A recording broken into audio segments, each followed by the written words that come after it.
अस्सलाम वालेकुम। हम इस क्लास का फॉर्मली आगाज करते हैं। I hope you all would be fine. और आप लोग यहाँ पे आज मेरे साथ जुड़े हैं इस डेमो क्लास के लिए, जो कि मैं अपने इंग्लिश एसे और प्रेसी और कॉम्पोजिशन के बैच 6 के लिए ले रही हूँ। जहाँ तक मेरे तारुफ की बात है, मेरे ख्याल से आप सभी लोग जानते होंगे मुझे, और जो लोग नहीं जानते या जो लोग मेरे यूट्यूब चैनल के सब्सक्राइबर्स नहीं हैं, उनके लिए मैं बता दूं कि I am Ayesha Gulzar and I qualified CSS 2021 in my second attempt, and I have been allocated to office management group. Second attempt की बात कर रही हूँ मैं कि सेकेंड अटेम्प्ट में मैंने CSS का रिटर्न क्वालिफाई किया, लेकिन जो मैंने पहली अटेम्प्ट भी दी थी CSS 2020 की, उसमें भी मेरा एसे और प्रेसी का पेपर पास था because of some of the tricks जो मुझे पता थी। उस वजह से मैं पहली अटेम्प्ट में भी पास कर पाई और सेकंड अटेम्प्ट में भी। और उससे पहले KPPMS एक मरतबा 2016 के एंड पे दिया था मैंने, but I was able to appear in 3 papers only, Islamiyat का, प्रेसी का और एसे का। तो I qualified those 3 as well. तो इसलिए आई डिसाइडेड कि मैं इंग्लिश एसे और प्रेसी स्टूडेंट्स को पढ़ाऊं, क्योंकि ये वो सब्जेक्ट्स हैं जिनमें स्टूडेंट्स सबसे ज्यादा धोखा खाते हैं और उनको प्रॉपर इवैल्यूएशन नहीं मिलती। जो जो चीजें थी जहां मुझे स्ट्रगल करना पड़ा एसे और प्रेसी सीखने के लिए, तो मैं चाहती हूँ कि स्टूडेंट्स को एक प्लेटफॉर्म पे वो सब मिल जाए, ताकि उनको कहीं इधर उधर भागना ना पड़े, उनको वो सब टिप्स और ट्रिक्स भी पता चल जाए और उनको प्रॉपर इवैल्यूएशन भी उनके एसेस की और प्रेसी के पेपर की हो जाए। हालांकि मुझे कहते रहे बहुत सारे स्टूडेंट्स ने ये कहा कि आप IR पढ़ाना स्टार्ट करें, क्योंकि मेरे यूट्यूब चैनल पे वीडियोस देख रखी थी उन्होंने। लेकिन मैंने वो सब्जेक्ट इसलिए नहीं स्टार्ट किया क्योंकि वो आप कर सकते हो खुद से मेरी वीडियोस देख के उसके बाद। लेकिन ये दो ऐसे सब्जेक्ट्स हैं जो सबसे ज्यादा इंपॉर्टेंट है और जिनमें सबसे ज्यादा सिंसियर एफर्ट्स की जरूरत होती है स्टूडेंट्स को। तो इसलिए आई डिसाइडेड कि I will start teaching these 2 subjects. जहां तक बात है नो वॉइस, अहमद, अब आपको मेरी आवाज आ रही है?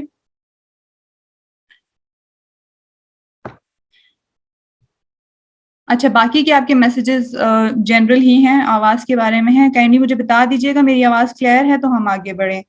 दूसरा, जैसे कि आप लोगों को कोऑर्डिनेटर ने बता दिया होगा या मैंने अपनी वीडियोस में बताया है कि जब भी डेमो क्लास होती है उसके एंड पे मैं अलग अलग से सब स्टूडेंट्स को मौका देती हूँ कि आप अपना कोई क्वेश्चन है तो वो पूछ लें। ठीक है, तो आपके जो भी क्वेश्चंस होंगे वो एंड पे आप अपने माइक्स को अनम्यूट कीजिएगा, उसके बाद आप पूछ लीजिएगा। मैं आपको आपके क्वेश्चंस पूछने का टाइम दूंगी। ठीक है, एक चीज और मैंने आपको बतानी थी, वो ये है कि पहले जो मैंने मीटिंग का लिंक सेटअप करवाया था कोऑर्डिनेटर से, वो प्रीमियम था मेरा जूम, जिसमें आप लोगों ने पहले भी अगर मेरे चैनल पे देखा हो तो 2.5 से 3 घंटे की इकट्ठी ही एक डेमो क्लास चलती है, तो उसमें इंटरप्ट नहीं होता। लेकिन वो उसमें कुछ मसला आ गया, थोड़े टाइम पहले ही मैंने देखा उसमें कुछ एरर था जिसकी वजह से वो नहीं चल पाया। तो अभी जो मैं जूम मैंने जिस पे क्लास स्टार्ट की हुई है, ये इसका फ्री वाला सेशन है और आपको पता होगा कि ये सिर्फ 40 मिनट का सेशन होता है।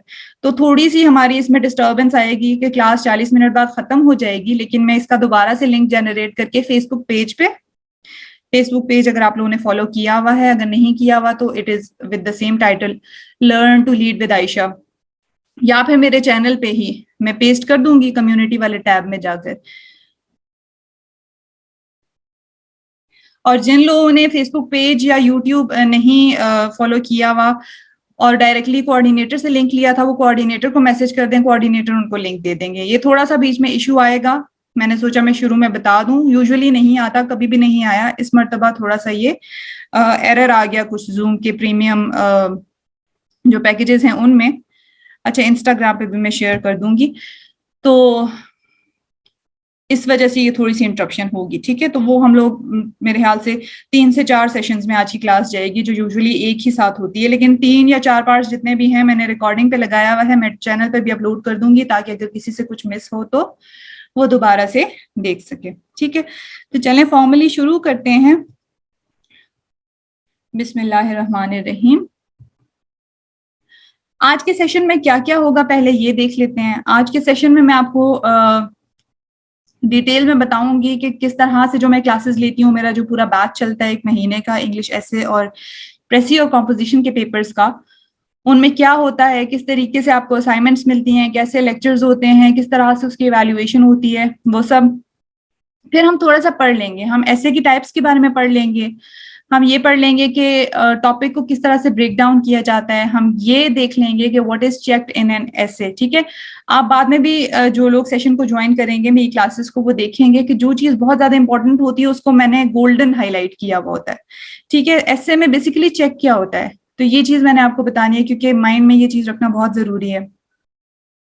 फिर हम थोड़े से प्रेसी राइटिंग के रूल्स थोड़े से देख लेंगे। सारे देखने का तो टाइम हमारे पास नहीं होगा क्योंकि जाहिर एंड पे आपके क्वेश्चंस भी लेने हैं, लेकिन कुछ रूल्स प्रेसी राइटिंग के हम लोग आज पढ़ लेंगे। एंड पे फिर आपके क्वेश्चंस मैं ले लूंगी। ठीक है, एंड पे क्वेश्चन आंसर सेशन होगा। जहां तक बात की जाए सेशन की, तो सेशन के बारे में जनरली मैं आपको बता दूं, जो लोग रजिस्टर करवाते हैं उनका एक व्हाट्सएप ग्रुप बनता है, कोऑर्डिनेटर व्हाट्सएप ग्रुप बनाते हैं और उस ग्रुप में मैं भी होती हूँ। ठीक है, उस व्हाट्सएप ग्रुप में ये होता है कि डेली बेसिस पे जो क्लासेस होती हैं उनका लिंक शेयर होता है, प्लस जो भी मटेरियल आपके साथ शेयर करना होता है, सॉफ्ट में जो बुक्स हैं या फिर नोट्स हैं, आउटलाइंस वगैरह, या फिर ये जो स्लाइड्स जो मैं पढ़ाती हूँ ये स्लाइड्स भी शेयर कर देती होती हूँ, ये सब शेयर होता है। प्लस एक और ग्रुप बनता है जो कि प्रैक्टिस ग्रुप होता है। जो भी आपको असाइनमेंट्स मिलती हैं, जैसे कि अगर सेंटेंस करेक्शन किया तो फिर सेंटेंस करेक्शन से रिलेटेड असाइनमेंट मिलेगी, वो उस ग्रुप में शेयर की जाती है, वहां आप उसको सॉल्व करके सबमिट करवाते हैं और वो जैसे जैसे सबमिट होती है मैं साथ साथ चेक करती जाती हूँ।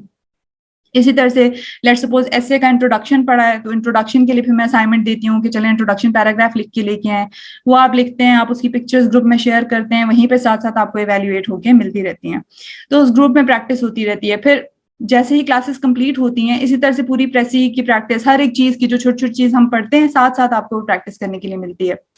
और इन द एंड जैसे ही सेशन कंप्लीट होता है तो थोड़े से टाइम गुजरने के बाद मॉक पेपर्स होते हैं। ठीक है, और मॉक पेपर्स प्रेसी का अलग, ऐसे का अलग, और फिर उसके बाद this is the only platform, I think I am the only teacher teaching ऐसे एंड प्रेसी जो 1-on-1 इवेल्युएशन करते हैं कि मैं आप लोगों का जो भी ऐसे सबमिट हुआ होता है उसको मैं आपके सामने इसी तरह जैसे अभी स्क्रीन शेयर हुई हुई है, जूम की स्क्रीन शेयर करके सामने खोल के सामने सारा ऐसे पढ़ के साथ साथ मिस्टेक्स बताती हूँ। तो उसमें ये हो जाता है कि आपको अपनी बजाय इसके कि वो चेक हुआ हुआ ऐसे मिले और फिर बीच में आपको कहीं पे समझ ना आ रही हो कि यहाँ पे क्या हुआ था और यहाँ पे क्या ये क्यों लिखा हुआ है, या फिर कमेंट्स की समझ ना आए कि अच्छा मैम ने यहाँ क्या लिखा, यहाँ पे मुझे क्या इंप्रूवमेंट की जरूरत है, वो साथ साथ सारी मिस्टेक्स पता चलती रहती हैं, तो ये बड़ा फायदा हो जाता है। इसमें मेरा बहुत ज्यादा टाइम कंज्यूम हो जाता है, लेकिन मेरे ख्याल में इसकी बड़ी जरूरत है, तो इसलिए मैंने इवेल्युएशन का ये तरीका रखा हुआ है। प्रेसियन कॉम्पोजिशन की आपकी 1 मंथ की क्लासेस होंगी जिसमें आप हम लोग सिनोनिम्स और एंटोनिम्स की डेली प्रैक्टिस करेंगे। हम डेली बेसिस पे एक लिस्ट करते होते हैं, या वो मैं होमवर्क दे देती हूँ और अगले दिन मैं पूछती हूँ क्लास में सबसे पहले वर्ड्स कुछ रैंडमली डिफरेंट स्टूडेंट्स से। ठीक है, तो वो डेली बेसिस पे जब एक एक लिस्ट प्रिपेयर हो रही होती है तो महीने के सेशन में आराम से 450 प्लस वर्ड्स कवर हो जाते हैं। ठीक है, और वो आपकी क्योंकि एक आदत बन जाती है तो वो आगे चलते चलते आप साथ साथ उसको लेके चलें तो एग्जाम के टाइम तक आपका आराम से जो 750 वर्ड्स जो मैं रिकमेंड करती हूँ वो आराम से कवर हो जाएंगे। फिर प्रेसी राइटिंग हम लोग ऐसे प्रेसी एंड कॉम्पोजिशन की क्लास में सॉरी पढ़ेंगे, प्रेसी राइटिंग के रूल्स क्लास में उसकी प्रैक्टिस करेंगे। ठीक है, सेंटेंस की प्रेसी, फिर पैराग्राफ की प्रेसी, फिर पूरे पैसेज की प्रेसी देखेंगे कैसे की जाती है। कॉम्प्रिहेंशन पैसेज, ये सब सिलेबस की चीजें हैं जो हम लोग डिस्कस करेंगे क्लासेस में। ठीक है, कॉम्प्रिहेंशन पैसेज किस तरह से सॉल्व किया जाता है, कैसे उसको पढ़ना है, फिर क्वेश्चंस पहले पढ़ने हैं नहीं पढ़ने हैं, वो सारी चीजें आपको बताऊंगी। ट्रांसलेशन, ग्रामर में बहुत सारी चीजें हैं। ठीक है, और सेंटेंस करेक्शन को अगेन मैंने हाईलाइट किया हुआ, मैं आपको बताती हूँ क्यों। वॉइसेस, टेंसेस, प्रपोजिशंस, सोर्सेज कहाँ से पढ़ने हैं, सेंटेंस करेक्शन से ही मैं अपनी क्लासेस का आगाज करती होती हूँ प्रेसियन कॉम्पोजिशन की क्लासेस का, क्योंकि जब आपको करेक्ट सेंटेंस लिखना आएगा तो ही आप बाकी की चीजें करेक्ट लिख सकेंगे ना। साथ साथ आपकी पैरेलल ऐसे की क्लासेस चल रही होती हैं तो ऐसे की आउटलाइन लेट सपोज शुरू में अगर पढ़ रहे हैं तो आउटलाइन में सेंटेंस करेक्टली कैसे लिखना है, अगर आपको सेंटेंस करेक्शन के रूल्स पता होंगे तो ही आप लिख पाएंगे ना। तो इसलिए sentence correction is very important. सिर्फ सेंटेंस करेक्शन का 5 नंबर का सवाल हल करने के लिए ही नहीं, बल्कि हर चीज लिखने के लिए। आपने जो आपका कॉम्प्रिहेंशन पैसेज है उसके क्वेश्चंस के आंसर्स लिखने हैं तो भी आपको करेक्ट सेंटेंस आना चाहिए लिखना, उसका स्ट्रक्चर आपको ठीक से आना चाहिए। प्रेसी लिखनी है उसमें भी सेंटेंस का स्ट्रक्चर करेक्ट होना चाहिए, ऐसे लिखना है उसमें भी करेक्ट होना चाहिए। तो this is very very important, जिस वजह से मैं क्लासेस की स्टार्ट ही यहाँ से लेती होती हूँ। So your 1 hour class of Pressy and composition, it will give you a complete guideline हर एक चीज के बारे में, ठीक है। ऐसे की जो क्लासेस हैं उनमें जितने भी एसेस की टाइप्स हैं, आर्गुमेंटेटिव, परसुएसिव, डिस्क्रिप्टिव, एक्सपोजिटरी, एक ही नाम है दोनों के, इनके हम लोग पढ़ लेंगे, या फिर लिटरेरी एसेस, सबका स्ट्रक्चर मुख्तलिफ होता है एक दूसरे से मुख्तलिफ। हम एक ही तरह का स्ट्रक्चर डिफरेंट तरह के एसेस के टॉपिक्स पे नहीं अप्लाई कर सकते, तो हर एक स्ट्रक्चर हम लोग अलग अलग डिस्कस किया करते हैं। इंट्रोडक्टरी पैराग्राफ का अलग से एक पूरा स्ट्रक्चर है, बॉडी पैराग्राफ का अलग, कंक्लूजन पैराग्राफ का अलग, तो सबका स्ट्रक्चर अलग अलग से हम लोग सीखते हैं और उसके बाद क्लासेस में ही प्रैक्टिस होती है। आप लोगों की जो ब्रेनस्टॉर्मिंग है या लॉजिकल सीक्वेंसिंग है ये शुरू में की जाती है, इसके बाद ही आउटलाइन बनती है। हम डायरेक्टली आउटलाइन बनाने की तरफ नहीं जा सकते, ये भी इसकी प्रैक्टिस में क्लास में करवाती हूँ। फिर मैं आपको क्लासेस में ये बताऊंगी कि आपने मटेरियल कहाँ से कलेक्ट करना है, जो मैंने रिसेंटली एक वीडियो में भी बताया था कि ऑथेंटिक सोर्सेज, ठीक है, वो कौन से हैं, और स्मार्टली आप उनसे कैसे मटेरियल गैदर कर सकते हैं कम से कम टाइम में, क्योंकि टाइम आपके पास बहुत ज्यादा नहीं होता। सीएसएस की तैयारी करते हुए आपके पास एक ही रिसोर्स है जो लिमिटेड है, एंड दैट इज टाइम, ठीक है। उसके बाद आपको मैं जो मेरी लिखी हुई आउटलाइंस हैं, ठीक है, topic sentences, reference material, notes जितने भी हैं जो हम कलेक्ट भी करेंगे, जो हम साथ साथ बनाएंगे, वो सब मैं साथ साथ शेयर करती जाऊंगी। जी ये डेमो क्लास में यूट्यूब चैनल पे अपलोड करूंगी, मुझे डायरेक्टली किसी ने मैसेज करके पूछा हुआ है। इसके बाद मैं पहले जैसे आपको बता चुकी हूँ, मॉक एग्जाम्स आपके 2 पेपर्स होंगे, ठीक है। व्हाट्सएप ग्रुप वही जो आपका बनेगा, उसमें आपका पहले से टाइम डिसाइड कर लूंगी मैं, उस पर आपको शेयर कर दिया जाएगा, ठीक है। फिर उसके बाद जैसे ही आपके मॉक्स सबमिट हो जाएंगे तो फिर आपके लिए आपको स्केड्यूल शेयर किया जाएगा कि फलां स्टूडेंट का टाइम है इतने बजे से लेके इतने बजे तक, उस पर फिर हम लोग जूम क्लास इसी तरह से इंडिविजुअल क्लास ले लेंगे और फिर आपके इवैल्यूएशन 1-on-1 हो जाएगी, ठीक है। मैं आपके सामने इसी तरह से स्क्रीन शेयर करके पेपर को इवैल्यूएट करूंगी। कुछ पढ़ लेते हैं, ठीक है, ताकि आपको इस क्लास से फायदा भी हो जाए कि आप कुछ नया सीख लें। ऐसे की टाइप्स के बारे में बात करते हैं।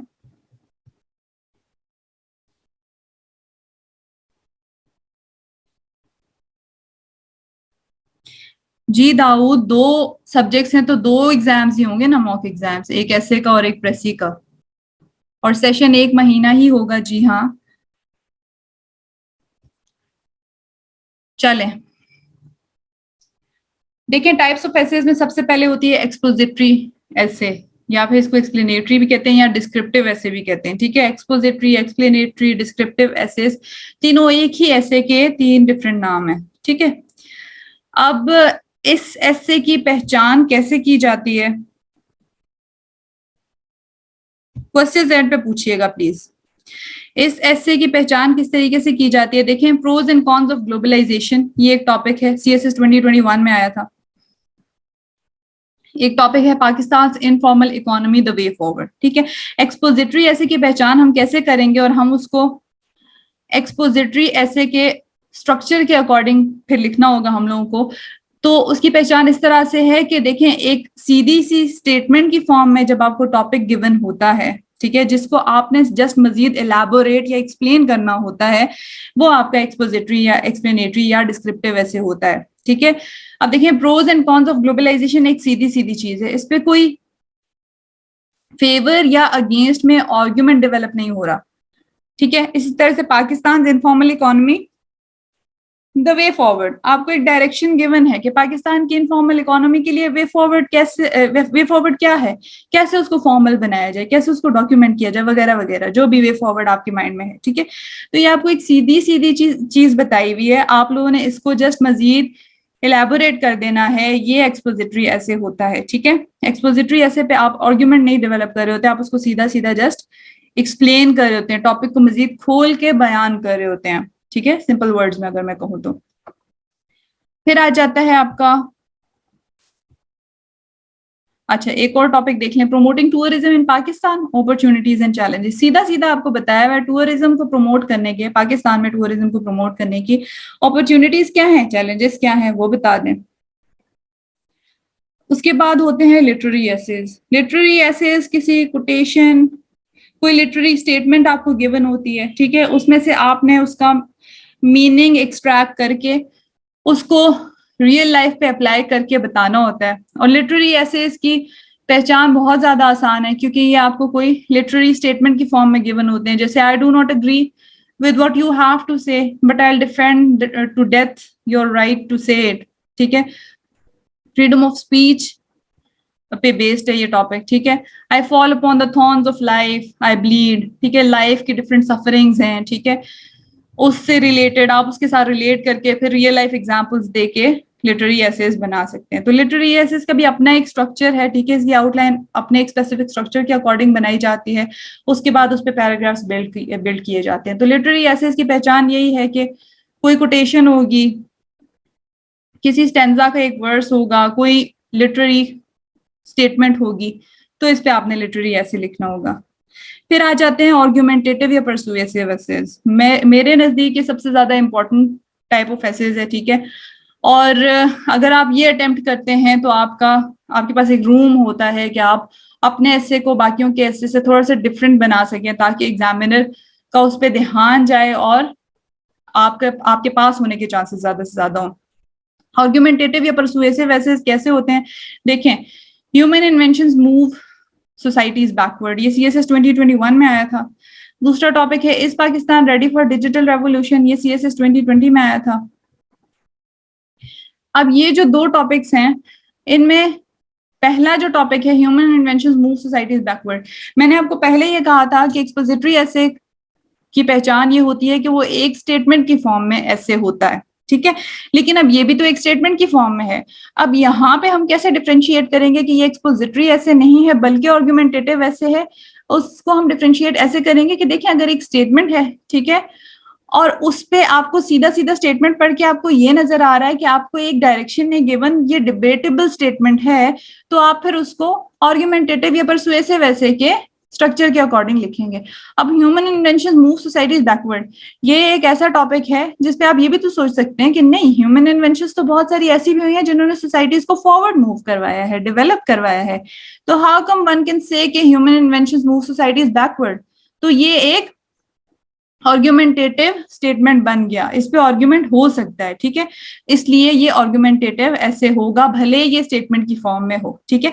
उसके अलावा आर्गुमेंटेटिव ऐसे के टॉपिक की पहचान ये होती है कि या तो वो क्वेश्चन की फॉर्म में होगा या उसमें ओ आर और लिखा हुआ होगा, ठीक है। अब जैसे ये दूसरा टॉपिक आपके सामने है, इस Pakistan ready for digital revolution, question की फॉर्म में है। अब आप इस क्वेश्चन को आंसर कर सकते हैं यस या नो, दोनों तरह से, ठीक है या नहीं है, तो ये आर्गुमेंट बिल्ड हो गया। अब आपने इसके फेवर में आर्गुमेंट देना है, अगेंस्ट देना है, उसके बाद एंड पे उसका क्या करना है, वो एक आर्गुमेंटेटिव ऐसे का स्ट्रक्चर फिर हो जाता है और आपने उसके अकॉर्डिंग लिखना है।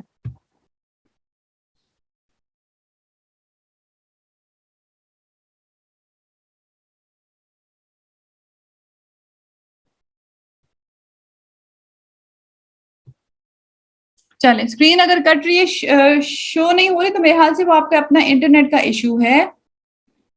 आर्गुमेंटेटिव और एक्सपोजिटरी ऐसे में डिफरेंशिएट कैसे करेंगे, मैंने आपको बता भी दिया है अभी। एक तो ये कि आर्गुमेंटेटिव ऐसे क्वेश्चन की फॉर्म में होगा या उस स्टेटमेंट में और होगा, ओ आर और लिखा होगा, ठीक है। और दूसरा ये कि अगर स्टेटमेंट की फॉर्म में भी है तो वो एक्सपोजिटरी के बजाय आर्गुमेंटेटिव ऐसे तब होगा जब वो इस तरह की कोई डिबेटेबल स्टेटमेंट हो। Human invention move societies backward, मेरे ख्याल से आपका क्वेश्चन पहले आया हुआ था, मैंने बाद में देखा, आपका क्वेश्चन आंसर हो गया है, आई होप, ठीक है। अच्छा, टॉपिक को कैसे ब्रेक डाउन किया जाए, देखें, आपके सामने ये टॉपिक लिखा हुआ है, कोविड-19 a wake up call for Pakistani researchers. अब आप मुझे ये बताएं कि ये जो आपके सामने टॉपिक लिखा हुआ है, इसमें कोविड-19 को आप कितना वेटेज देंगे, अगर आप ऐसे लिखें, मतलब कितना परसेंट वेटेज आप कोविड-19 को देंगे, और बाकी का वेटेज जाहिर सी बात है आपने बाकी के पोर्शन को दे देना है। मुझे टाइप करके बताएं कि आप कोविड-19 पे कितना सा लिखेंगे अगर ये टॉपिक आप चूज करें तो। 50%, 10%, 65%, 70%, 10%, 15, 30, 80, 30, 60, 10, 40%, 5% वाला कौन था? बिलाल लियाकत 10%। बिलाल लियाकत आप मेरे प्रीवियस स्टूडेंट है। 20% कोविड-19, ओके, to 60%, 80% to 90। बिलाल मैंने 10% बताया था। 40, ठीक है, ठीक है, मुझे आइडिया हो गया कि आप लोगों की जहन में क्या है। अच्छा, देखिए, जब आपने टॉपिक ब्रेक डाउन करना होता है ना, दिस इज वेरी इंपॉर्टेंट। अब देखिए, आप लोगों के माइंड में जो एक इसका कॉन्सेप्ट बना हुआ है वो बहुत गलत है, स्पेशली जिन्होंने जिसने भी 10% या उससे ज्यादा कहा है, सबका ही ये कॉन्सेप्ट बिल्कुल गलत बना हुआ है, ठीक है, आपके माइंड्स में। देखिए, हमेशा जब टॉपिक में एक कॉलन गिवन है ना, ठीक है, तो कॉलन के बाद वाला जो पोर्शन है that is your topic in relation to whatever has been written colon से पहले। कॉलन से पहले जो कुछ लिखा हुआ है इसके साथ रिलेट करके आप लिखेंगे, लेकिन एस्से आपका इस पे लिखना है। टॉपिक आपका एस्से का ये है जो कॉलन के बाद है। देखें, कोविड-19 पे आप क्या लिखेंगे कि कोविड-19 कैसे आया, कैसे वायरस था, स्प्रेड हुआ, वगैरह वगैरह, ये वो, उसकी वजह से क्या क्या हुआ। हमारा टॉपिक ये तो नहीं है। हमारा टॉपिक तो ये है, a wake up call for Pakistani researchers. कोविड-19 की वजह से कहां कहां पे लूप होल्स पता लगे कि पाकिस्तानी रिसर्चर्स के लिए वो एक वेकअप कॉल बन गया। तो टॉपिक आपका कॉलन के बाद है। अगर आपने कोविड-19 पे लिखना भी होगा तो 5% लिखेंगे, ठीक है। जो मैं एक बताती होती हूँ बफर पैराग्राफ का, इंट्रोडक्टरी पैराग्राफ के बाद आता है, वो मैं क्लासेस में बताती होती हूँ। वो एक पैराग्राफ कोविड-19 के बारे में आप लिखेंगे, और वो भी मैंडेटरी नहीं होता, अगर आपका बहुत दिल चाह रहा है लिखेंगे, ठीक है। तो 5 मैक्सिमम, को बहुत ज्यादा भी आपने लिख लिया तो 10%, 5 to 10%, लेकिन रिस्ट्रिक्ट करें 5% तक, ठीक है। जो कॉलन से पहले है उस पे आपने लिखना है तो 5% लिखना है। एक्चुअली आपका टॉपिक वो होता है जो कॉलन के बाद है। सिमिलरली आपके सामने ये टॉपिक है, promoting tourism in Pakistan, opportunities and challenges. अब ऑब्वियसली आप टूरिज्म इन पाकिस्तान पे तो नहीं लिखने बैठ जाएंगे ना। टॉपिक आपका ये है कि promoting tourism in Pakistan, Pakistan में टूरिज्म प्रमोट करने की अपॉर्चुनिटीज और चैलेंजेस पे बात करें। तो आप 2 वेरिएबल्स के मुताबिक अपनी सब हेडिंग्स बनाएंगे। अपॉर्चुनिटीज लिखेंगे 7, 8, 9 जितनी भी, और उतने ही आप चैलेंजेस लिखेंगे।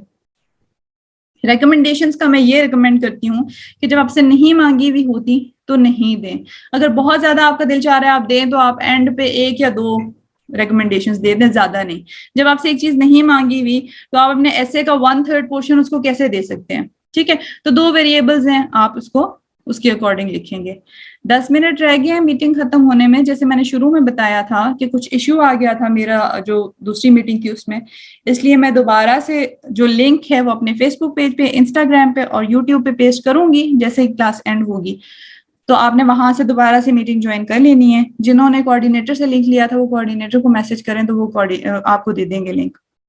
इसी तरह से देखें, तीसरा टॉपिक है emerging power of social media, prospects and problems. अब इसमें भी देखें, सोशल मीडिया पे नहीं लिखने बैठ जाएंगे, ठीक है, कि ये सोचेंगे अच्छा सोशल मीडिया पे है तो सोशल मीडिया तो बड़ा आसान सा टॉपिक है तो हम सोशल मीडिया पे लिखने बैठ जाए। नो, ठीक है। सोशल मीडिया की जो इमर्जिंग पावर है उसके प्रोस्पेक्ट्स और उसके प्रॉब्लम्स के बारे में लिखेंगे, ठीक है। दूसरा, जहन में ये रखिएगा कि इस पूरे टॉपिक में कहीं भी पाकिस्तान नहीं लिखा हुआ, तो इसका मतलब है आपने जब एग्जांपल्स देनी है तो आपने वर्सेटाइल पूरी दुनिया से एग्जांपल्स देनी है।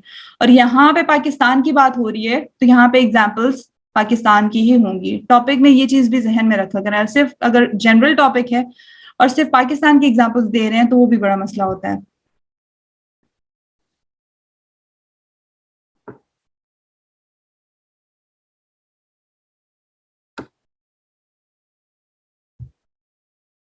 चलें, देखिए अब एग्जामिनर्स रिपोर्ट की बात करते हैं। एग्जामिनर्स रिपोर्ट क्या कह रही है, जो मैंने आपको अभी पहले चीज समझाई इसी के बारे में। एफपीएससी की जो वेबसाइट है उसके ऊपर एग्जामिनर्स रिपोर्ट पड़ी होती है, ठीक है। हर साल के जो पेपर्स होते हैं उनमें स्टूडेंट्स ने जो जो मिस्टेक्स की होती हैं, मेजॉरिटी ने, एग्जामिनर्स रिपोर्ट में वो मेंशन की जाती है, ठीक है। तो मैं अपनी क्लासेस में इन डिटेल हर एक जो पोर्शन पढ़ाती हूँ उससे रिलेटेड एग्जामिनर्स रिपोर्ट के कमेंट शेयर करती हूँ कि एग्जामिनर्स रिपोर्ट ये कह रही है, देखें एग्जामिनर्स रिपोर्ट क्या कह रही है, वो आपसे क्या चाहते हैं और आप क्या करते हैं। ठीक है, तो यहाँ पे भी देखें टॉपिक के हवाले से एग्जामिनर्स रिपोर्ट क्या कह रही है। The weakest part in majority of the papers was candidates' inability to grasp the crux of any topic.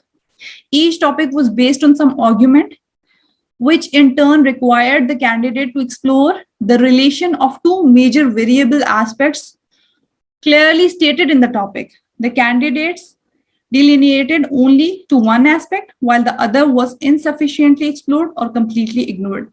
ठीक है, अब देखें आपको अगर सीधा सीधा एक टॉपिक गिवन है, उसमें आपको दो वेरिएबल्स गिवन हैं, तो उन दो वेरिएबल्स पे ही बात करें ना। देखें यहाँ पे आपको अपॉर्चुनिटीज और चैलेंजेस की बात की गई है, यहाँ पे प्रोस्पेक्ट्स और प्रॉब्लम्स की बात की गई, आपसे दो वेरिएबल्स पे मांगा गया है। जो मैं आपसे पहले कही थी ना, रिकमेंडेशंस अगर नहीं मांगी हुई तो ना लिखें। बहुत ज्यादा भी आपके जहन में कि बहुत अच्छी कोई रिकमेंडेशंस आपके पास है तो एंड पे एक दो दे दें, ज्यादा नहीं।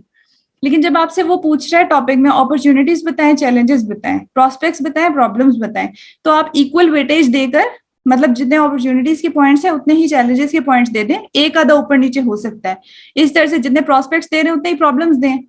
ठीक है, ऐसा ना करें कि एक वेरिएबल को बहुत ज्यादा, आपके पास बहुत सारी अपॉर्चुनिटीज आपको पता है वो बता दें, एंड पे 3-4 चैलेंजेस दे दिए, तो वो आपने उसको प्रॉपरली फिर टॉपिक को डिवाइड नहीं किया और उसको प्रॉपर वेटेज नहीं दिया, हालांकि वो सामने आपके पास लिखा हुआ है, बहुत सिंपल सी चीज है जो आपसे मांगी जा रही होती है, लेकिन कंफ्यूजन में आई डोंट नो पता नहीं होता, इस वजह से फिर मेजॉरिटी ऑफ द पेपर्स देखें एग्जामिनर रिपोर्ट में वही चीज सामने आती है जो कि ज्यादातर स्टूडेंट्स जो कुछ कर रहे होते हैं, ज्यादातर कैंडिडेट्स। ठीक है, तो वही करना है जो आपसे रिक्वायर्ड है। आपके सामने एक सीधा सा टॉपिक है, वो आपसे जो चीज मांग रहा है आप उसको वही दें, उसको ये ना बताने की कोशिश करें कि जो आपने नहीं पूछा हुआ मुझे वो भी पता है और मैं वो भी लिखूंगा, वो आपके लिए फायदेमंद नहीं होगा, नुकसान ही देगा आपको। आगे देखते हैं, what is checked in an essay, and this is very very very important. मैं कहूंगी मेरी आज की क्लास की सबसे ज्यादा इंपॉर्टेंट स्लाइड यही है। ठीक है, क्योंकि देखें आपके ऐसे में चेक क्या होता है, अगर आपको पता हो तो आप ऑब्वियसली उन चीजों पे फोकस करेंगे। सबसे पहली चीज है लैंग्वेज, दूसरा है स्ट्रक्चर, तीसरा है कोहेरेंस और चौथा है कंटेंट। इन 4 चीजों पे आपका ऐसे चेक होता है। देखें लैंग्वेज, अब लैंग्वेज में आपसे क्या क्या रिक्वायर्ड है। लैंग्वेज में आपसे ये रिक्वायर्ड है सबसे पहले कि सीएसएस के लिए, क्योंकि एलिजिबिलिटी क्राइटेरिया 14 इयर्स एजुकेशन है जो कि मोस्टली बीए होता है, तो आपसे बीए लेवल की इंग्लिश मांगी जा रही होती है, वो आसान सी इंग्लिश जिसमें आप, और सही इंग्लिश जिसमें आप अपनी बात एग्जामिनर को समझा सकें, दैट्स इट। ठीक है, लैंग्वेज में जो लोग कहते हैं कि बहुत ज्यादा फ्लावरी लैंग्वेज और आपको बहुत सारे वर्ड्स रट्टा मारने पड़ते हैं और आपको वो यूज करने पड़ते हैं, नहीं, वो आपसे नहीं मांगे जा रहे होते।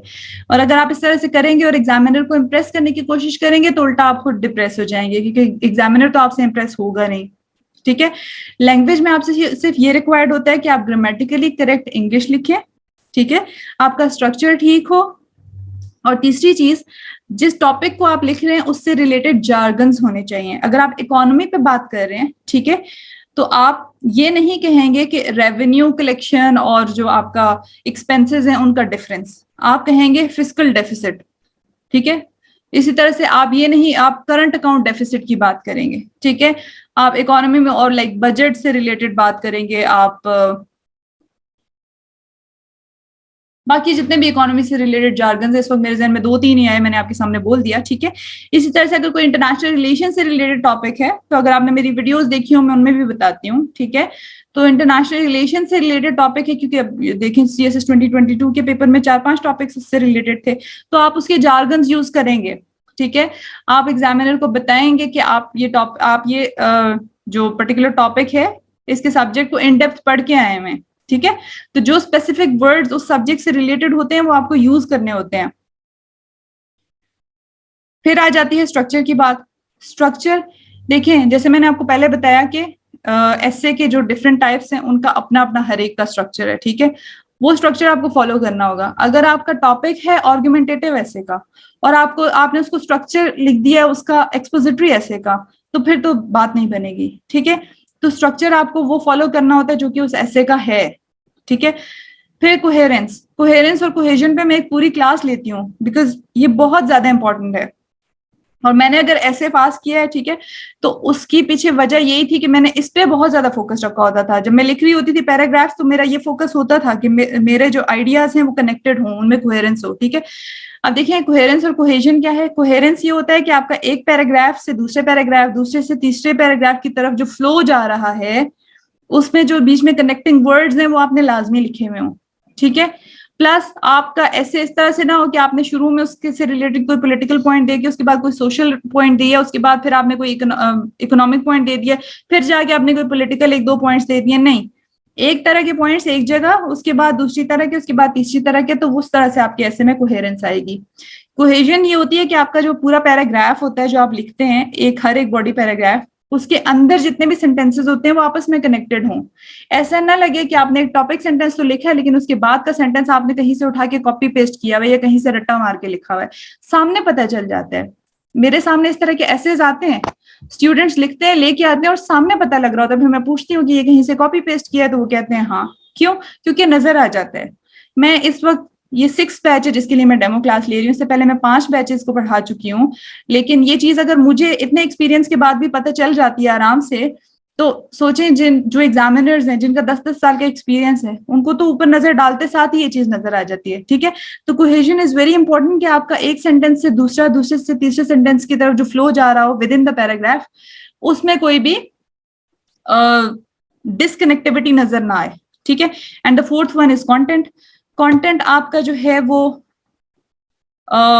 क्वालिटी मटेरियल आपने लिखना है, ठीक है। कंटेंट जब भी आप उठाएं तो वो ऑथेंटिक वेबसाइट से उठाएं, ठीक है। डिफरेंट जो मिनिस्ट्रीज की वेबसाइट्स होती हैं उनसे, डिफरेंट ऑर्गेनाइजेशन है उनकी वेबसाइट से, हर एक जो आपका टॉपिक है उससे रिलेटेड हर एक आपको एक कोई ना कोई ऑथेंटिक सोर्स होता है जिससे आपको उसका कंटेंट उठाना होता है, और आपको एक वैरायटी ऑफ कंटेंट्स पढ़ना होता है। इसी तरह से जो आप रेफरेंसेस लिखते हैं, देखिए आप अपने ऐसे में हर सारी की सारी बुक्स तो नहीं कोट कर सकते। ऑब्वियसली आपको जो कंटेंट लिखना है, आपको कहीं पे बुक का रेफरेंस देना है, कहीं पे किसी का कोटेशन लिखना है, कहीं पे आपने कोई फैक्ट्स और फिगर्स देने हैं, तो कंटेंट में वैरायटी होगी और कंटेंट आपने अच्छे सोर्सेज से पढ़ा होगा तो ही एग्जामिनर जो है वो आपके ऐसे को पास करेगा, ठीक है। कंटेंट से रिलेटेड कोई और क्वेश्चंस हुए तो आप मेरे से पूछ लीजिएगा एंड पे। अभी इसके बाद प्रेसी राइटिंग की बात करेंगे। लेस देन 1 मिनट रह गया, मैं दोबारा से लिंक फेसबुक, यूट्यूब और इंस्टाग्राम पे शेयर करती हूँ, और जिनके पास ये तीनों नहीं है वो कोऑर्डिनेटर से लिंक ले लें, ठीक है। व्हाट्सएप नंबर हर जगह पे शेयर हुआ है। मैं दोबारा से मीटिंग स्टार्ट करके लिंक शेयर करती हूँ।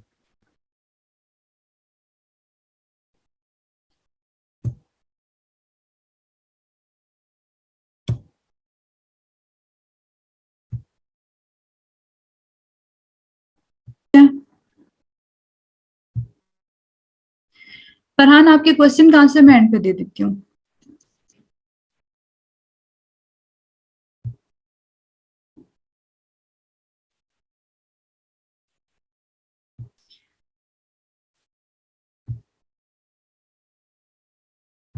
प्रेसी की बात करते हैं।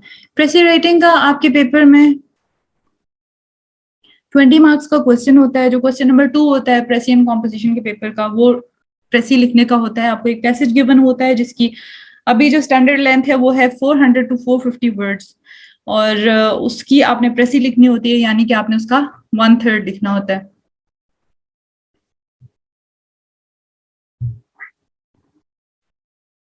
What is a precis and what is tested in it. Precis basically summary होती है जो आपको पैसेज गिवन होता है उसकी, लेकिन उसकी लेंथ जो है उसके ओरिजिनल पैसेज के 1/3 होनी चाहिए।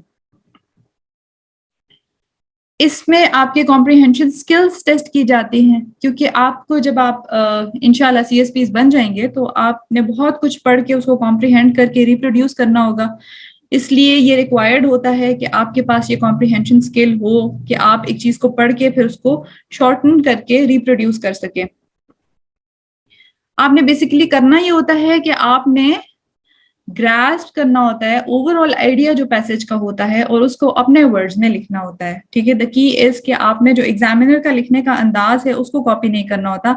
आपका जो खुद का लिखने का अंदाज है उसमें आपने वही ओवरऑल आइडिया को ग्रास्प करके लिखना होता है।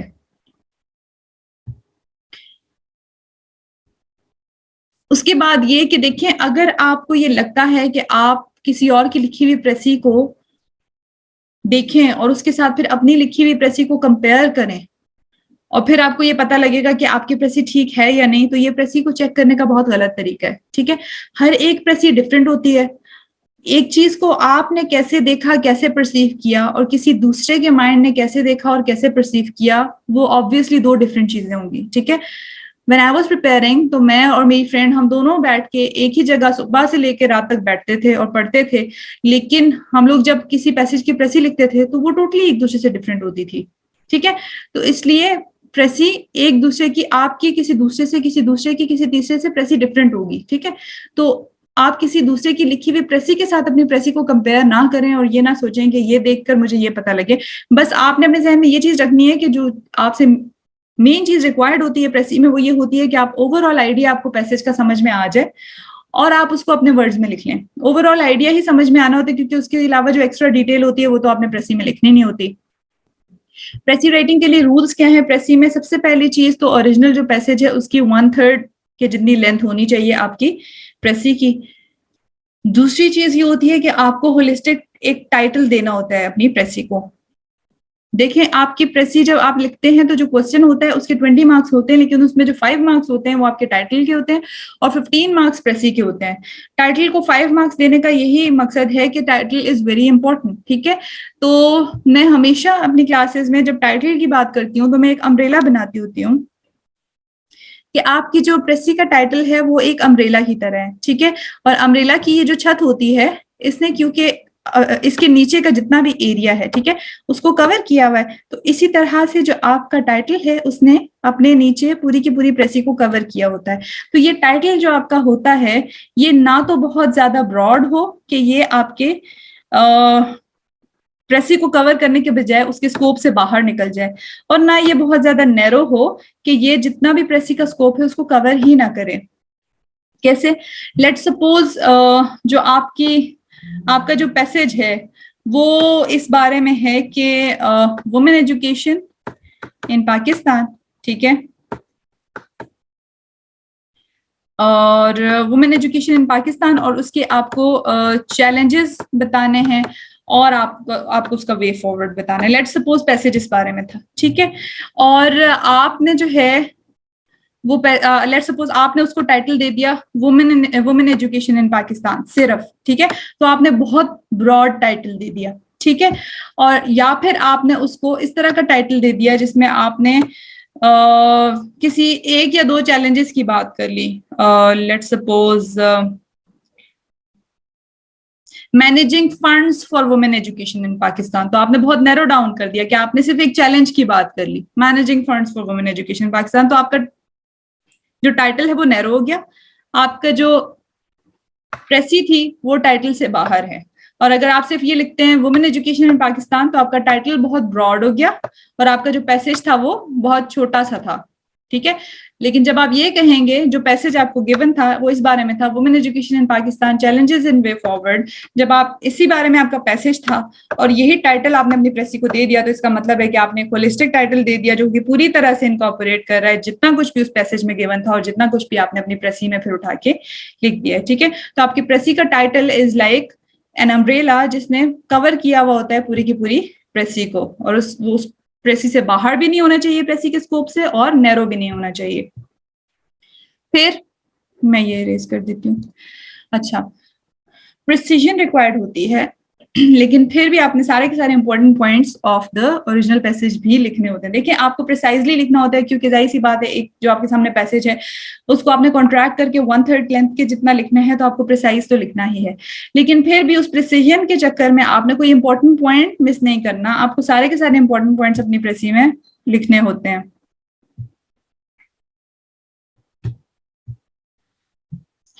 कोई भी प्रॉपर नाउन्स, डेट्स या फैक्ट्स जो आपके ओरिजिनल पैसेज में गिवन होंगे वो आपकी प्रेसी का पार्ट नहीं बनेंगे, ठीक है।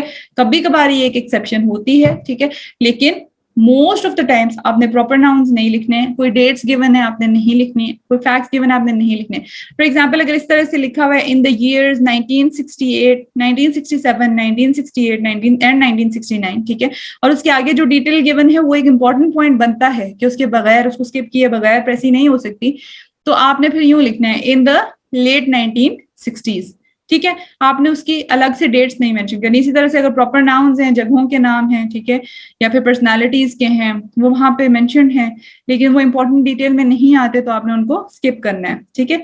Same goes for facts. Again यहाँ पे कोहेरेंस की बात कर रही हूँ, कोहेरेंस की बात मैंने पिछली स्लाइड में भी की थी। ऐसे के लिए भी सेम गोज फॉर प्रेसी, ठीक है। प्रेसी भी आपकी जो आप लिखेंगे वो ये नहीं कि एक सेंटेंस उठाया लिख दिया, फिर दूसरा पैसेज का सेंटेंस उठाया लिख दिया दरमियान में से, तीसरा एंड पे से उठा के लिख दिया, नहीं, उनमें आपस में कनेक्शन भी होना चाहिए, ठीक है। कोहेरेंस मस्ट है, आपका पूरा एक होलिस्टिक पैराग्राफ बनेगा। अच्छा, एक चीज और आपको बता दूं, शायद यहाँ पे नहीं है मेंशन, हो सकता है एट टाइम्स, बल्कि होता भी है कि आपको 2 या 3 पैराग्राफ्स में पैसेज गिवन होता है जिसकी आपने प्रेसी लिखनी होती है, लेकिन प्रेसी आपने 2 या 3 पैराग्राफ्स में नहीं, एक ही पैराग्राफ में लिखनी होती है, ठीक है। आपके सामने एक सेंटेंस है, there were dogs, cats, hens, ducks, geese and pigs barking, squealing, crowing, quacking and growling all over the farmyard. इसकी अगर हम प्रेसी लिखेंगे, ठीक है, तो हम ये लिख सकते हैं, अब डॉग्स, कैट्स, हेन्स वगैरह लिखने के बजाय हम ये लिख सकते हैं, different animals were making various noises over the farm yard. लेकिन यहाँ पे मसला क्या हो गया, यहाँ पे हमने प्रेसी तो बनाई लेकिन इनकम्प्लीट बनाई। वही बात है, प्रिसाइज करने के चक्कर में इंपॉर्टेंट डिटेल मिस नहीं करनी। क्यों? हमने यहाँ पे लिखा डिफरेंट एनिमल्स, हम बर्ड्स को तो भूल ही गए, हमने हेन्स की, डक्स की, गीज की बात तो की ही नहीं। तो हमने सिर्फ एनिमल्स नहीं लिखना, प्रिसाइज करने के चक्कर में कोई इंपॉर्टेंट डिटेल मिस नहीं करनी, हमने लिखना है different animals and birds were making various noises over the farm yard.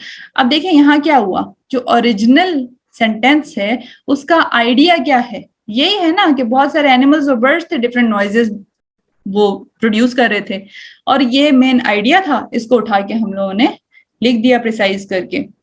तो ओरिजिनल सेंटेंस को हम लोगों ने शॉर्टन करके लिख दिया। यही आपसे प्रेसी में रिक्वायर्ड होता है।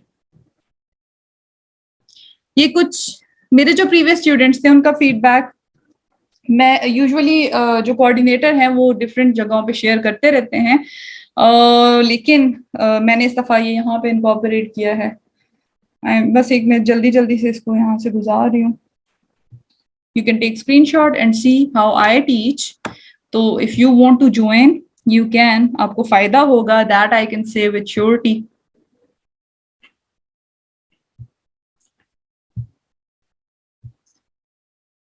खुशवक्त, बिलाल लियाकत, बिलाल अभी भी हैं आप क्लास में? ये बिलाल लियाकत मेरे ख्याल से इन्हीं का फीडबैक है, इन्होंने ज्वाइन किया हुआ था demo. Taiba, Sarmad Ali, Nawal, Nawal was a very good student. Bilal Liaquat was a very good student. इनका I am very very confident कि इंशाल्लाह ताला हो जाएगा। Bilal Liaquat is not with us अभी, लेकिन ये बहुत अच्छे स्टूडेंट्स थे। मायरा बहुत अच्छी स्टूडेंट थी, इनका भी मैं बड़ी कॉन्फिडेंट हूँ कि इंशाल्लाह हो जाएगा। मेरे स्टूडेंट्स ने अभी 2022 का एग्जाम दिया है, उनका अभी रिजल्ट नहीं आया।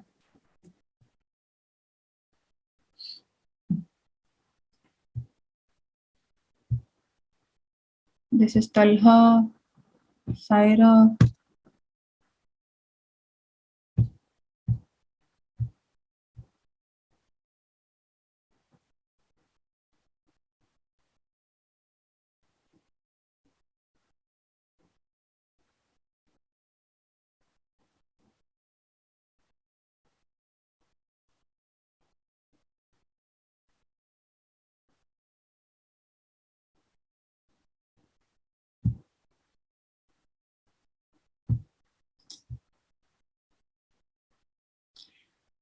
अच्छा, रेगुलर क्लासेस के बारे में मैं बता दूं, बाकी डिटेल आपको कोऑर्डिनेटर बताएंगे। कोऑर्डिनेटर के साथ इन कांटेक्ट नहीं है आप लोगों ने कहाँ से लिंक लिया है? अच्छा, एक चीज मैं आपको बता दूं, if you people do not know already, तो my YouTube channel is learn to lead with Ayesha, ठीक है, वो आप सब्सक्राइब कर लें। वहां पे मैंने इंटरनेशनल रिलेशंस पेपर 1 का सारा कोर्स पढ़ाया हुआ है, अगर आपने नहीं फॉलो किया हुआ तो आपको बहुत फायदा होगा उन लेक्चर से, और आपको अंदाजा हो जाएगा हाउ आई टीच। दूसरा,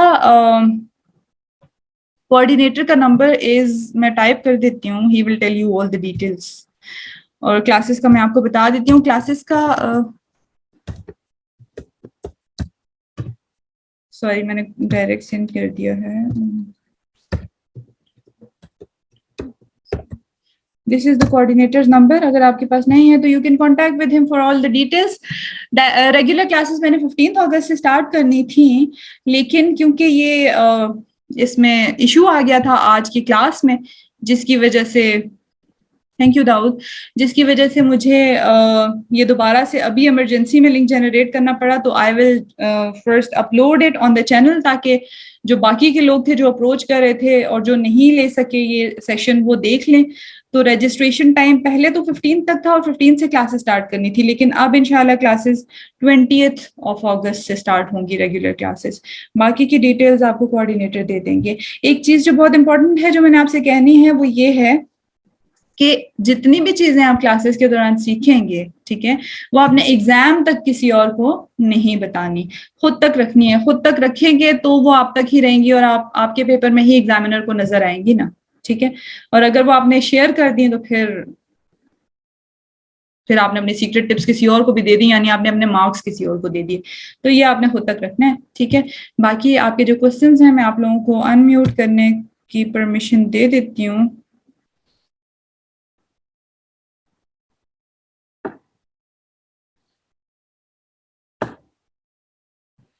और आपके जो क्वेश्चंस हैं वो आप पूछ लें।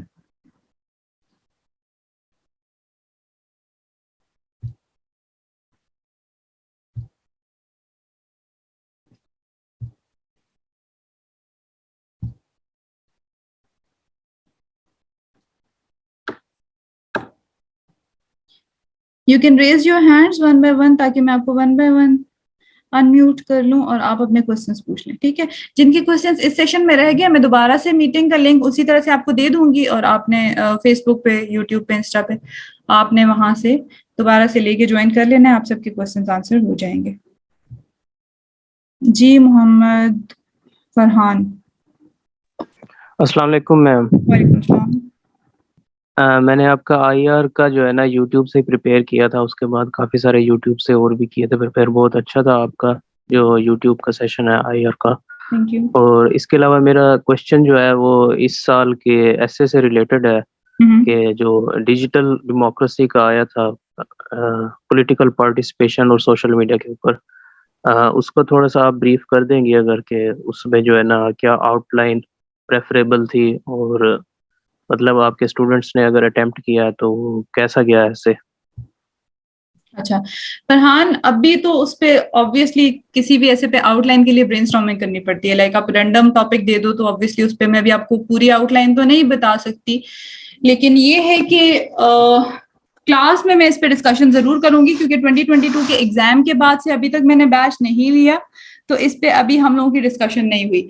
मेरे स्टूडेंट्स ने इस पे नहीं किया अटेम्प्ट, ठीक है। किया होता तो खैर उनकी आउटलाइन नहीं, लेकिन ये है कि मैं फेसबुक पे या इंस्टाग्राम पे शेयर कर दूंगी आउटलाइन। आपने पूछा है क्वेश्चन, आपका आंसर हो जाएगा, लेकिन ये कि इस पे ऑब्वियसली टाइम लगेगा। अभी मैं रेंडमली आपको ब्रेनस्टॉर्म करके इस पे आउटलाइन नहीं बता सकती, लेकिन मैं अपने पास नोट कर रही हूँ, मैं ये 1-2 दिन में शेयर कर देती हूँ, ठीक है। कुछ और पूछना है आपने तो वो आप पूछ लें।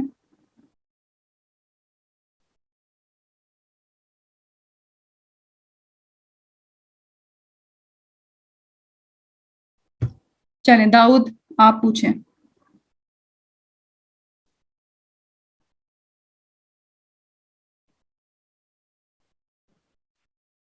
Assalamu alaikum, ma'am. Thank you so much for the introduction session. I have 3 questions.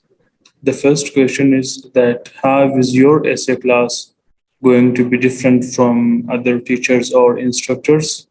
And my second question is that since this session is going to be 1 month long, as you mentioned, so once 1 month passes, will we be evaluated in the months of November or December or in some days before exam? क्योंकि अगर हम ये session complete कर ले तो at times we need evaluation या कोई आपकी हेल्प चाहिए होगी, so क्या हमें वही फैसिलिटी होगी या नहीं होगी? अगर होगी तो would there be any extra charges या इन्हीं चार्जेस में? और एक और फाइनल जो आपने स्लाइड्स में मेंशन किया था कि the session is going to be 1 hour, so I feel कि हमें कोऑर्डिनेटर ने 1.5 hours का कहा था, so इसमें प्लीज करेक्शन कीजिएगा। So my other 2 questions, एक कि हाउ इज योर ऐसे class different from other teachers, और जब ये सेशन कंप्लीट हो जाएगा तो हमें इवॉल्वेट किया जाएगा या नहीं। Thank you. ओके मैं बता देती हूँ। अच्छा, how is my session different from others?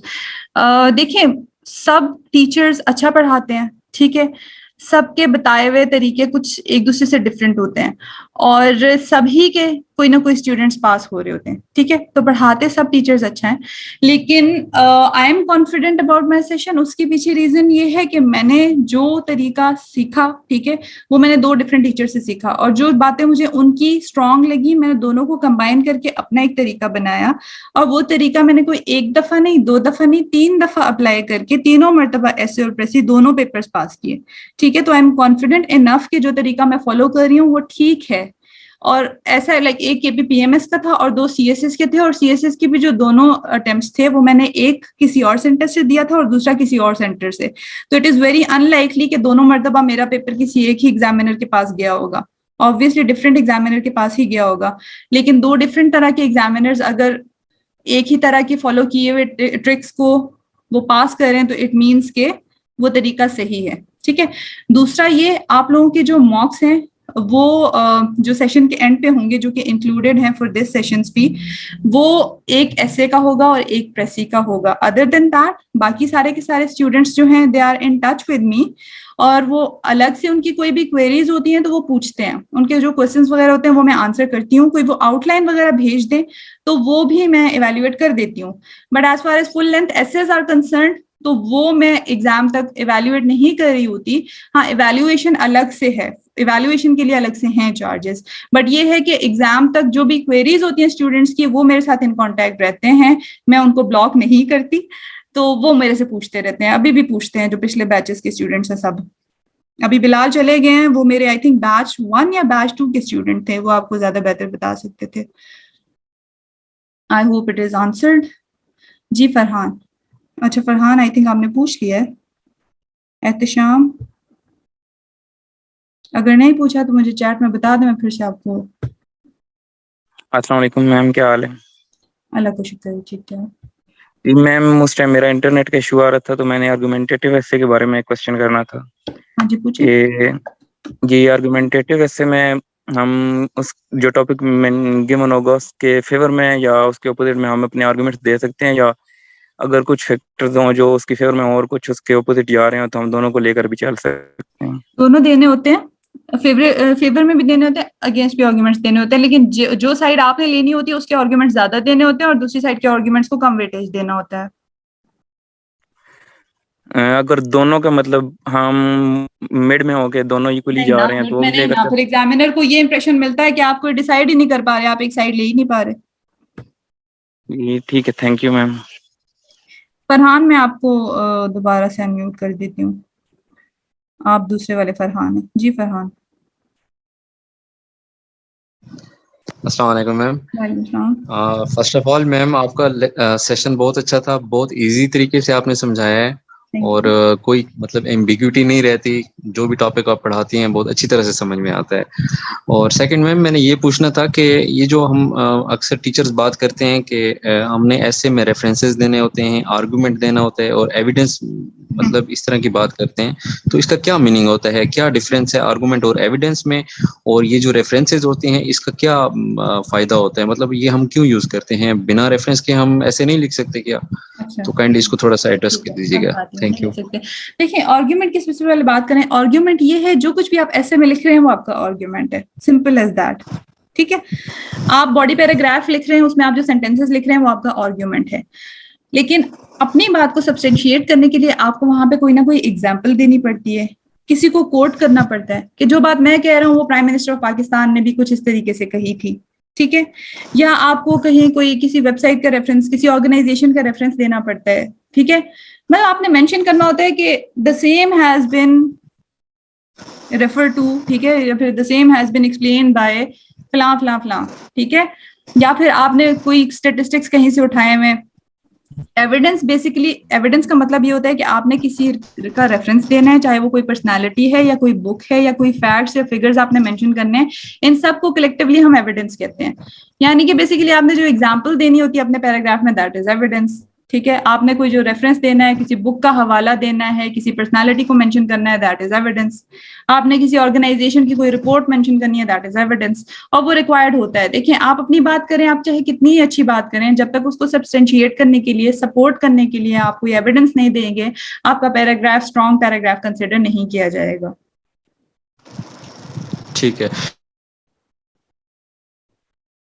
Ma'am, इसी तरह से एक क्वेश्चन है इसी में से कि अगर मेरा कोई पॉइंट है या मेरा कोई आर्गुमेंट का कोई रेफरेंस मुझे कहीं से नहीं मिल रहा, तो क्या वो मेरा आर्गुमेंट गलत तस्वर होगा? नहीं, वीक आर्गुमेंट। अच्छा, ठीक है। दूसरा किसी ने नो प्रॉब्लम, दूसरा किसी ने ये क्वेश्चन भी किया था, 1 आवर नहीं, 1 आवर सेशन नहीं है, इट इज 1.5 आवर्स। ये पुरानी बनी हुई स्लाइड्स होती हैं तो वो अपडेट नहीं हुई भी होती। 1.5 आवर्स, ठीक है, डेली आपकी क्लास होगी मंडे टू फ्राइडे, जिसमें 45 मिनट्स की आपकी प्रेसी की और 45 मिनट्स की आपकी एसए की क्लास होगी। और यूजुअली ये क्लास 1.5 घंटे से 2 घंटे पे ही डेली चली जाती है। चीजें हम डिस्कस कर रहे होते हैं, क्लास का टाइम बढ़ जाता है या फिर एंड पे क्वेश्चंस आ रहे होते हैं, तो 1.5 घंटा टाइम मैंने रखा होता है, लेकिन 2 घंटा ये चला ही जाता होता है। और मुझे नहीं समझ आ रही कि इवैल्यूएट अस ड्यूरिंग 1 मंथ, उसका क्या मतलब है?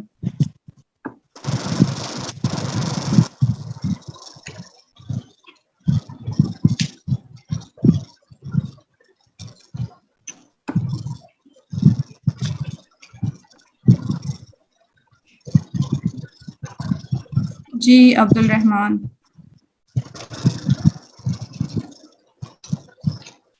अस्सलाम वालेकुम मैम। वालेकुम सलाम।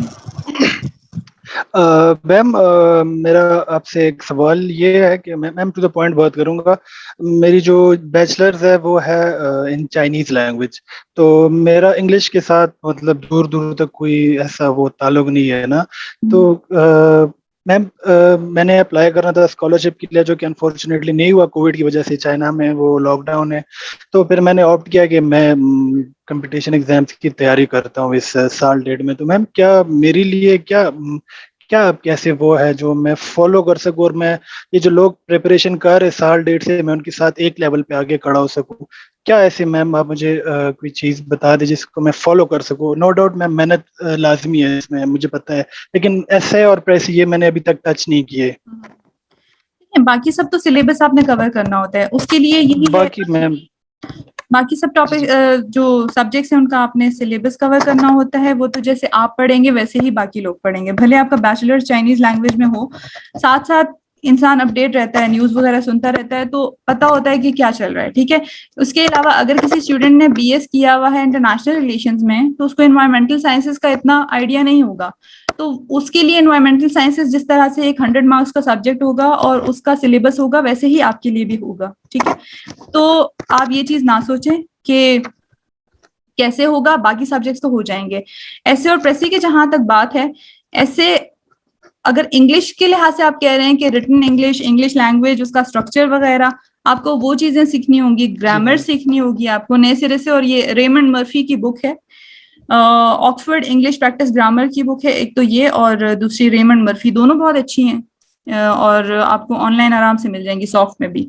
आप इन बुक्स को फॉलो कर लें, इनसे आपके इंग्लिश जो बेसिक इंग्लिश है वो अच्छी हो जाएगी। बाकी ऑब्वियसली आपको स्ट्रक्चर ऐसे का सीखना होगा, प्रेसी किस तरह से सॉल्व की जाती है, कॉम्प्रिहेंशन वगैरह, ये छोटी छोटी चीजें हैं जो इंसान को सीखनी पड़ती हैं।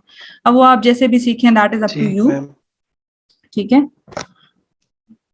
ठीक मैम। और मैम, मेरी राइटिंग बहुत, असल में चाइनीज की प्रैक्टिस कर करके इंग्लिश की राइटिंग मेरी काफी ज्यादा मतलब बैलेंस नहीं होता थोड़ा सा, तो वो बस जैसे जैसे आप मैटर रिटन करता है प्रैक्टिस राइटिंग। करेंगे ना, क्योंकि ऑब्वियसली आपको रिटन प्रैक्टिस तो बहुत करनी है, रिटन एग्जाम की आप तैयारी करें तो रिटन प्रैक्टिस तो होगी।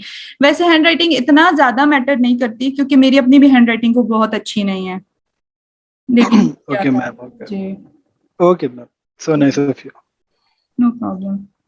आप लोग प्लीज अगर अपने क्वेश्चंस माइक पे पूछें तो ज्यादा बेहतर है। जी दाऊद, आपने फिर से कुछ पूछना है?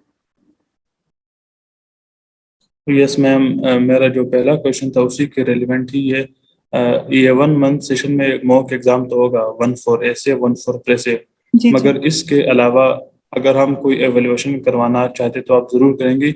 लेकिन चूंकि इस मंथ में हम इनिशियल फेज में होंगे, तो 2 से 3 महीने के बाद जब हमारा थोड़ा सा नॉलेज लेवल या हम इंक्रीज अप हो जाएंगे, तो उस टाइम हम जब इवॉल्यूएशन करवाएंगे, तो आपने कहा था उसके अलग से चार्जेस होंगे, तो वो सबके लिए होंगे। हमें भी थोड़ा सा इंटरटेन किया जाएगा अगर कोई आउटलाइन या सिर्फ 1 या 2 पैराग्राफ्स हो, क्योंकि नॉर्मली मैं अगर अपनी बात करूं।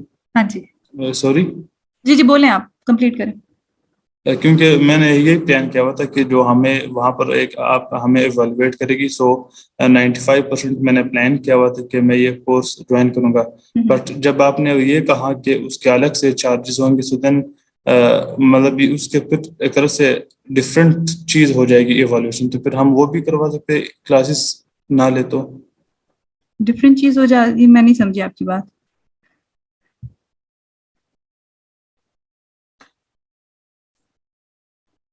मुझे आपकी बात एंड से समझ नहीं आई दाऊद, लेकिन आपको इवैल्यूएशन का कंसर्न है। मैंने आपको ये बताया है कि स्टूडेंट्स जो मेरे पुराने हैं वो अभी भी मुझे अपनी आउटलाइंस वगैरह या पैराग्राफ्स लिख के सेंड करते हैं, वो मैं इवैल्यूएट करती हूँ। लेकिन मैंने आपको फुल लेंथ एसेज का ये बताया है कि फुल लेंथ एसेज आपके इस कोर्स में 2 ही इंक्लूडेड है।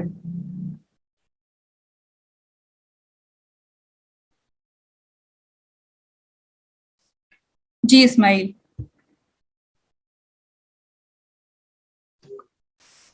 अस्सलाम वालेकुम मैम। वालेकुम सलाम। मैम मेरा क्वेश्चन आपसे ये है कि जो मैम बिगिनर स्टूडेंट है, ये अगर मतलब इंग्लिश ऐसे को पहले तैयार करेगा या कंपोजिशन को या ऑप्शनल सब्जेक्ट को पहले तैयार करेगा मैम? देखिए, आप कोई भी सब्जेक्ट पहले तैयार कर सकते हैं। वैसे एक ये इंप्रेशन होता है कि ऐसे की तैयारी एंड पे करें, क्योंकि बहुत सारा पहले पढ़ लें, मटेरियल हमारे पास आ जाए, फिर हम तैयारी कर लेंगे। ऐसा नहीं होता। जैसे मैं अपने स्टूडेंट्स को बताती हूँ, तो मेरे स्टूडेंट्स ने खुद भी मुझे ये बात कही है कि हम ये सोचा करते थे कि ऐसे की तैयारी एंड पे करें, ऐसे की तैयारी तो सबसे स्टार्ट में भी हो सकती है, क्योंकि हम लोग अगर हर एक टॉपिक पे अपने लिए कॉन्टेंट इकट्ठा कर रहे हैं, तो ऑब्वियसली उस टॉपिक को पढ़ के ही हम लोगों ने कॉन्टेंट फिर उसके बाद उस कंटेंट को पढ़ के ही हम लोगों ने आउटलाइन बनानी होती है। तो वो बिल्कुल एक डिफरेंट चीज है। ऐसे की तैयारी, आपकी बाकी की तैयारी एक डिफरेंट चीज है। तो आप कर सकते हैं, ठीक है, कोई भी सब्जेक्ट आप पहले प्रिपेयर कर सकते हैं। आपको जो सब्जेक्ट सबसे आसान और सबसे इंटरेस्टिंग लग रहा है, आप उससे अपनी प्रिपरेशन स्टार्ट करें, चाहे वो ऑप्शनल है, चाहे वो कंपल्सरी है, चाहे वो एसे है, चाहे वो प्रेसी है, कुछ भी।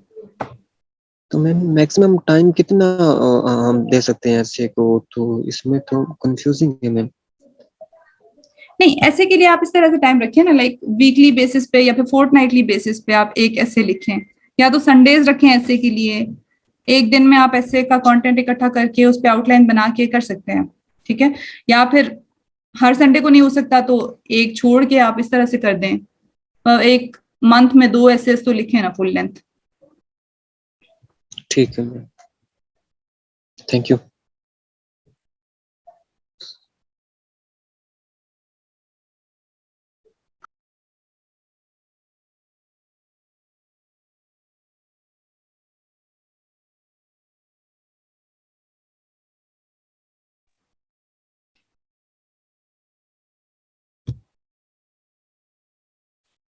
जी शेरोज।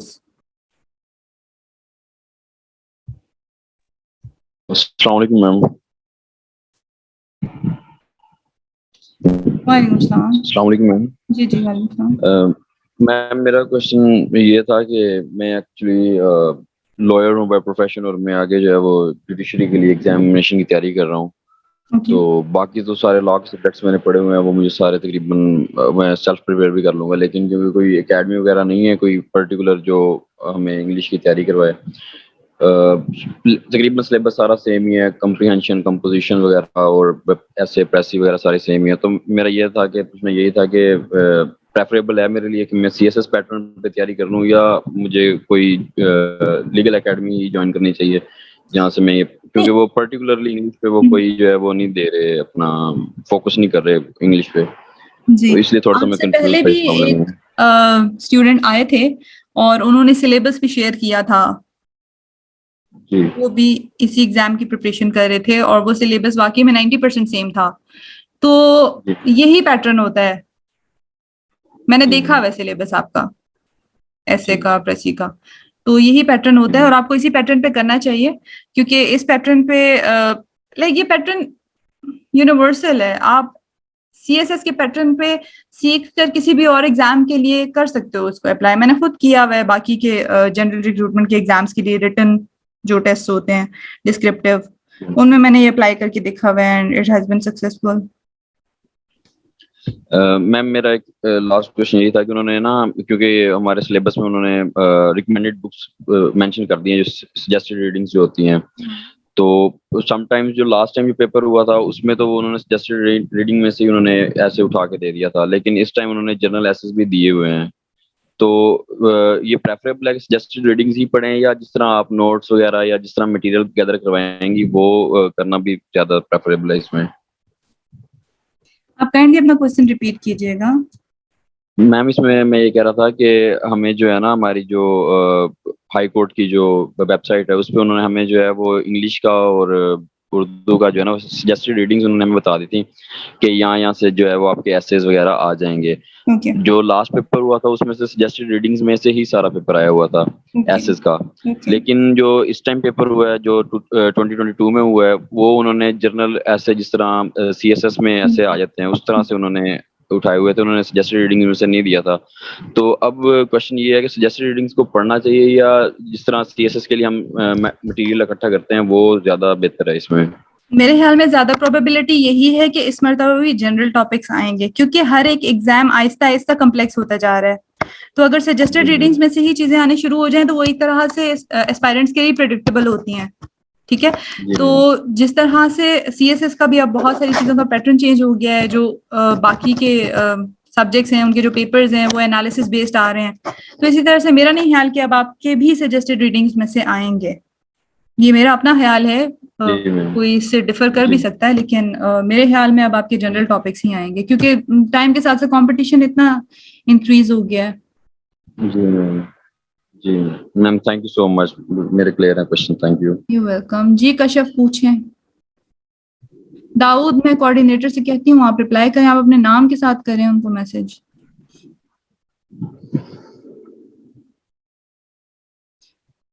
कोई और है जिन्होंने हैंड रेज किया हुआ है? कोई भी नहीं है। कश्यप, मैं आपको अनम्यूट करती हूँ, आप क्वेश्चन पूछ लें। अस्सलाम वालेकुम। वालेकुम सलाम। मैम अभी आपने बात की, आपने कहा कि ये जो 1 मंथ सेशन होगा इसमें आप सिर्फ 2 एसेज हमारे इवैल्यूएट करेंगी, मतलब इससे ज्यादा नहीं, फुल लेंथ एसेज? हाँ, फुल लेंथ एसेज आपके इस सेशन के लिए मैं 2 ही इवैल्यूएट करूंगी। उसके अलावा मैं अलग से इवैल्यूएशन ऑफर करती हूँ, वो मैं अपने जो मेरे रेगुलर स्टूडेंट्स होते हैं उनको ऑब्वियसली जो मेरी यूजुअल फी है उससे हाफ फी पे करती हूँ, लेकिन ये है कि अलग से आपके फुल लेंथ एसेज जो हैं वो चार्ज इवैल्यूएशन होगी। इवैल्यूएशन मैं जब भी करती हूँ वो मेरी 1-on-1 ही होती है, चाहे वो जस्ट इवैल्यूएशन हो या फिर कोई सी भी इवैल्यूएशन हो, 1-on-1 ही होती है, स्क्रीन शेयर करके। मैम ये मैं ये पूछ रही हूँ कि जो आप बाद में इवैल्यूएशन करेंगे उसके चार्जेस कितने हैं? कोऑर्डिनेटर से पूछ लीजिएगा काइंडली कश्यप।